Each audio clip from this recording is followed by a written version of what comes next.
Hey, Scott Willicke here with an overview of another awesome GrapeCity product, ActiveReports Server. Since I'm in the administrators group, I see this admin dashboard link in the upper right corner. In the admin dashboard, I can perform all the administrative functions in ActiveReports Server, such as managing the users and their permissions, server configuration, themes and styles, uploading or downloading reports, and managing the logical models. So the first thing you'll do when you install ActiveReports Server is generate a logical model for your organization's database. The logical model is a logical view of the database that is cleaned up for the business users. It's organized into entities.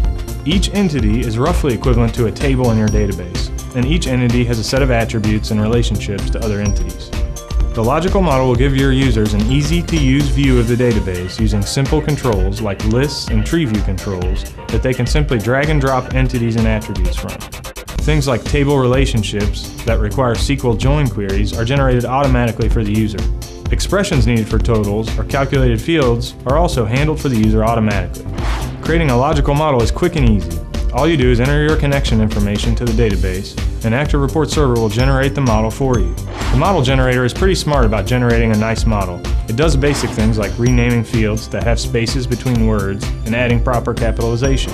It will even do things like find and hide the primary and foreign key fields, since they're not useful for the users to report on. It will also automatically add common totals for numeric fields like average, min, and max, and it'll make date fields appear like year, quarter, and month. After this, the model is pretty good. But since databases aren't usually designed to be used for business user reporting, you'll probably still want to make some changes.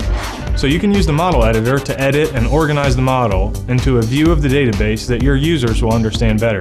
So you might go in and do things like hiding tables that the users don't need to report on. For example, maybe we don't want our users to be able to report on other employees. In this case, you could just hide the employee entity from the users. You can also do things like add a calculated field based on an expression, set up defaults on attributes, like formatting an invoice total field to include a currency symbol. Then when the users use the report designer to create reports, they won't see unnecessary or sensitive entities like employees. Any of the calculated fields that the admin created will appear just like another attribute. It'll be easy for the end user to drag and drop onto the report. And any defaults specified on the attributes like currency formatting for the invoice total will be used automatically in tables and charts. After saving a report, it will appear in the report portal. When selecting a report, there's a schedule tab that allows scheduling the report to be run automatically. This allows setting things like how often to run the report, which days to run it on, and what format, such as Excel or PDF, it should be generated in. Then you can specify who to email it to and whether it should be sent as a link or maybe an attachment in the email. This lets end users get reports on demand as they need them, and IT doesn't have to be involved in scheduling and distributing the reports. One of the things we did in ActiveReports Server is we built scalability in. You can deploy all your reports to one server, and as you need increased scalability, you can add additional agents. And those additional agents, you don't need to do anything with them, you don't need to manage them. ActiveReports Server will load balance the report execution and exporting automatically across multiple servers. So the developers don't need to code any of that logic anymore. The user just comes and gets the report, or maybe it's scheduled to run and it'll automatically be scaled because those reports will run across multiple servers.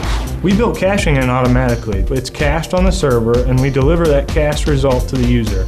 So the users get the reports faster than they ever have before, and the server does less work. If you've got some reports where you need up-to-the-minute data, or you don't want to risk giving stale data to a user, that's fine. Go right here, turn off caching, or maybe make it expire every 10 minutes. If you're in an environment where you have a lot of users requesting reports very often and you do need very active data, you could still cache it even for 5 or 10 minutes. If you have many people come in requesting that report over the next couple of minutes, that can save a lot of processing time on the server, and everybody gets faster results that way.